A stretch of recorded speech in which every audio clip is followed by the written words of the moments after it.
T-Dog, J-Boy, and me, I'm Lugs.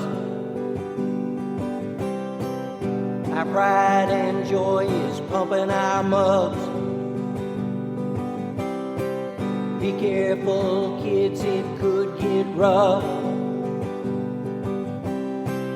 We're flipping our lids on sports and other stuff.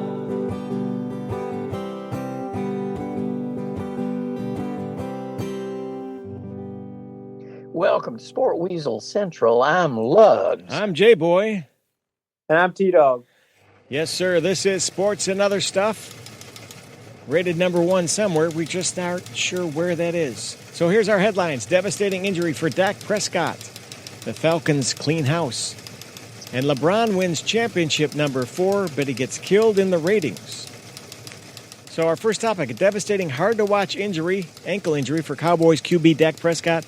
A compound fracture and dislocation of his right ankle, all requiring surgery. Now, Andy Dalton takes over. So, guys, what about Dak's future with the Cowboys? They will stick with him. I mean, obviously, he's not going to be around for the rest of the year, which, having Dalton now, I think is an advantage because they'll go and they'll use Ezekiel Elliott and they'll start running that ball. And so that defense doesn't have to get hammered like it has been. I mean, goodness, But after it's all said and done, they're the top of their division. I mean, it's just crazy. So Dak will be back though, but not till a full year, you think, or is it next year? Next year, yeah, he'll be ready for the start. Well, the interesting, though, is this. Does Dak want to go back there? Because they'll want him back, but obviously they're like, well, we don't know what you are because obviously he just signed a franchise. So it's like, we don't know what you are. So we're going to take this percentage off that we're going to give you last year.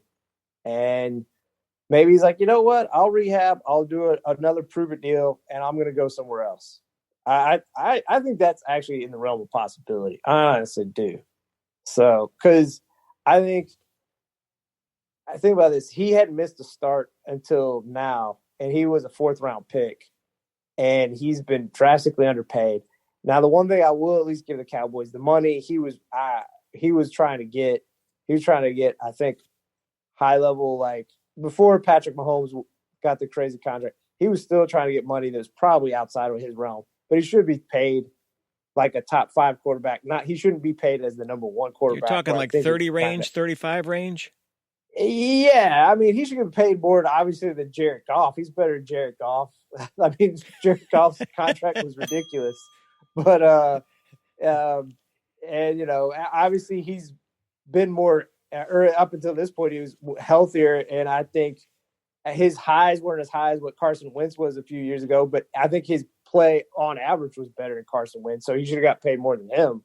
But I don't know. I think there's a chance this doesn't stick well with him, depending on how contract negotiations go. And I think he should get rid of his agent, to be honest with you. I don't know what they were doing. He should have got a long-term contract. So, amen. Yeah, it's going to be interesting, but if he's out for a year, for the rest of this season, and then we'd be back next season, depending COVID and whatever else, they can improve themselves defensively, and that offensive line they can improve. I mean, they just haven't had the kind of line play on either side of the ball that Dallas normally does.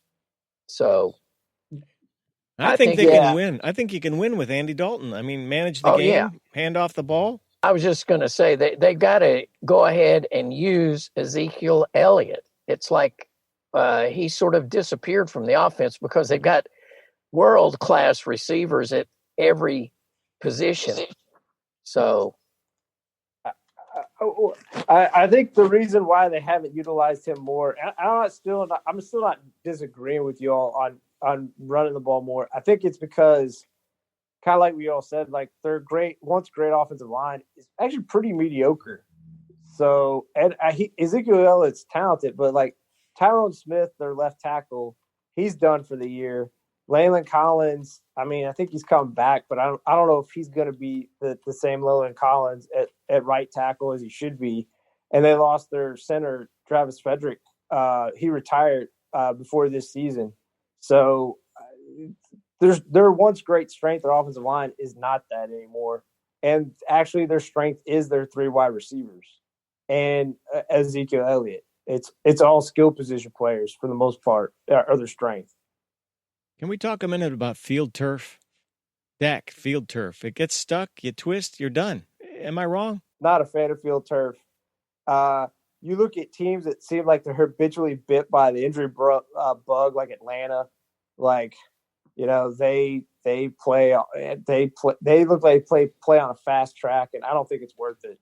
I think so. Yeah. Speaking of Atlanta, yes, saw that coming. I mean, by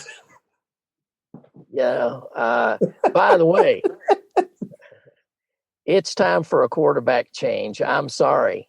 You gotta, there needs to be, for me right now, there has to be quarterback change at Atlanta, quarterback change definitely at the Colts. Phillip Rivers needs to go away. I'm sorry, eat the money, whatever you paid him, bring Brissett back in and win some football games. They've got a really good defense. They've got a great offensive line. And, you know, Phillip Rivers threw that ball up. He's a veteran. He threw it up, man. He just said, here, go ahead and take this.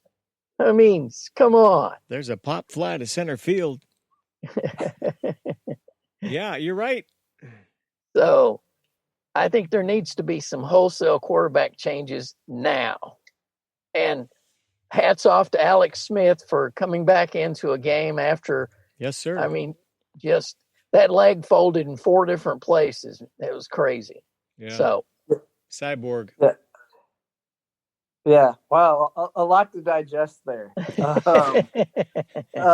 First off, with Atlanta. Yeah.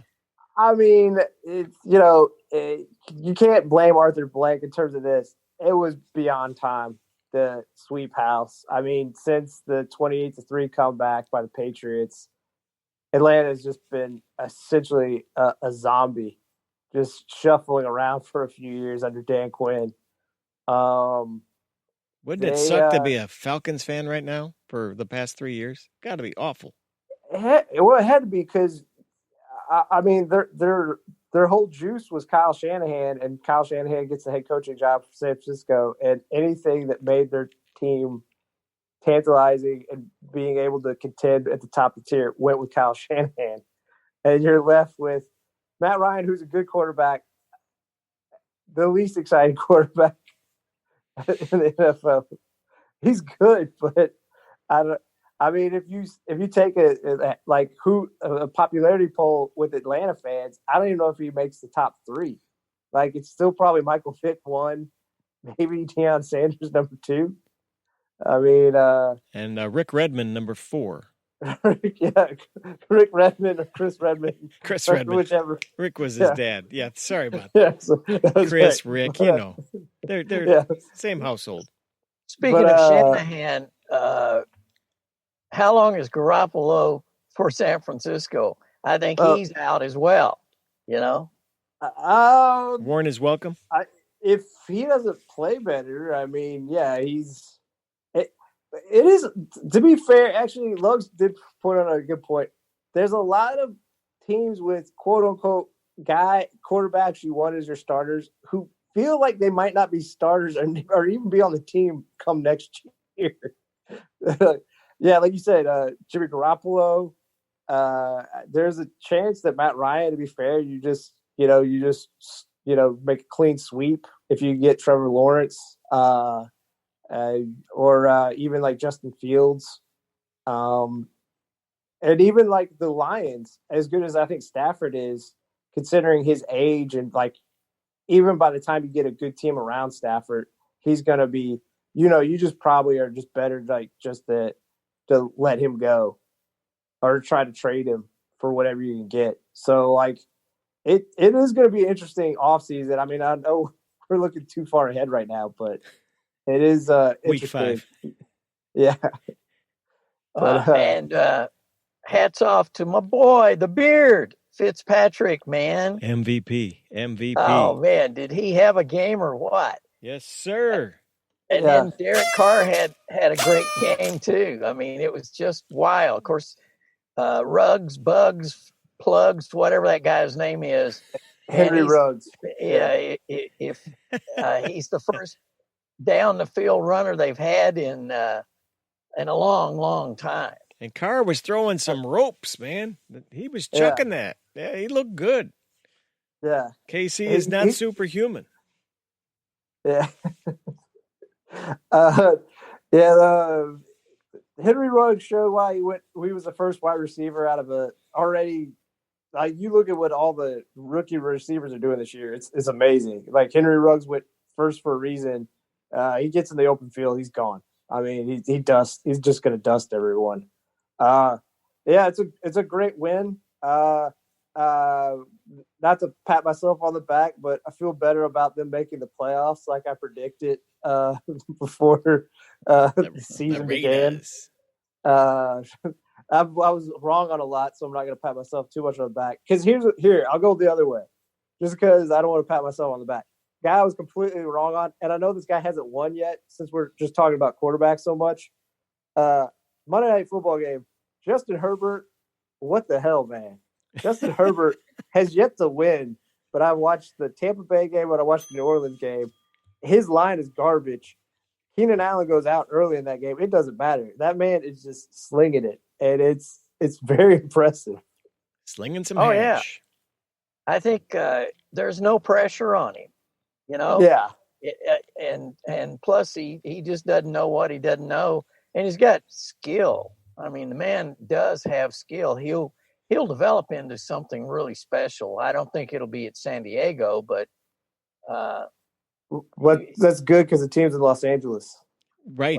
Well, yeah, you're right. He might wind up playing in San Diego. Well, you never know. You might be right. He might turn into a Padre. I think he maybe had a baseball background. Ray Kroc uniforms. Okay, what about Teddy Bridgewater?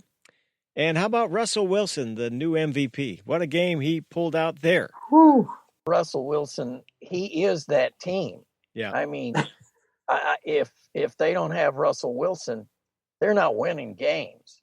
I mean, he just with an offensive line that's not particularly good, he's, as long as he can get to the edge, it's amazing what he does.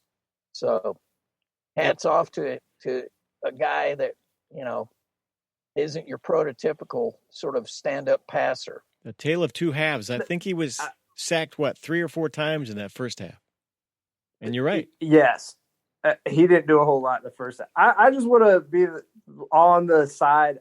I don't kill Zimmer for going on the run. I mean, you had Dalvin Cook run for, I think, 80-plus yards, and then Mattson came in after Cook got injured, ran for over 100 yards. Yep. If you're able to – 4th and inches, you mean, that play? Yeah, and on top of it, too, it was raining pretty hard, so to be like, oh, yeah. I mean, I know it's an easy, quote-unquote, kick, but with the water and maybe the snap is wrong, I mean, I feel more confident in just giving the ball off and plowing it in. Twice now this year, as bad as their defense makes a goal line stand. That in the Patriots game. Mm-hmm. And, yeah, like Lug said, what more can you say about Russell? Russell's now entered that level of what if he has the ball in his hand and you gave it to him with time on the clock, you're done. It's pretty much open shut. He's going to kill you. Amazing. And, again, props to young wide receivers. DK Metcalf, second-year wide receiver, just a man among boys. He's the man, stud. Yeah. So, now Russell has some outside help there, but what I noticed in that game was the man is his overall perception about where everybody's supposed to be. You can see him going through the progression just amazingly quick. It's like tick, tick, tick, throw. I mean, it's amazing, and it does help that he's got at least 2 Pro Bowl receivers, in my view, and